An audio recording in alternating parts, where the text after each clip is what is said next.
ചീനച്ചട്ടി അടുപ്പത്തിൽ വെച്ച് ചൂടാകുമ്പോൾ വെളിച്ചെണ്ണ ഒഴിച്ചു കൊടുക്കുക. വെളിച്ചെണ്ണ ചൂടായി കഴിഞ്ഞാൽ കടുകിട്ട് ഒന്ന് പൊട്ടി വരുമ്പോൾ വേപ്പിലിട്ട് കൊടുക്കുക. വേപ്പിലിട്ടതിന് ശേഷം ഉഴുന്നും പരിപ്പ് കുറച്ചിട്ട് കൊടുക്കുക, കടലപ്പരിപ്പ് കുറച്ചിട്ട് കൊടുക്കുക.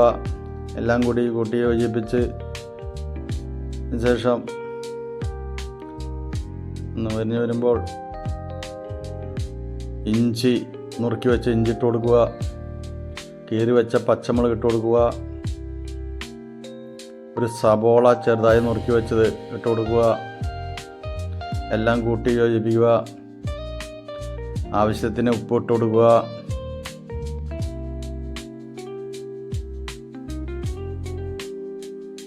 രണ്ട് നുള്ള് മഞ്ഞൾപ്പൊടി ഇടുക. വേവാനുള്ള വെള്ളം ഒഴിച്ച് ഇളക്കി കൂട്ടി മൂടി വെച്ച് വെന്ത് കഴിയുമ്പോൾ ഉടച്ചു വെച്ച ഉരുളൻകിഴങ്ങ് ഇടുക. എല്ലാം വെന്ത് കഴിയുമ്പോൾ കറി റെഡി.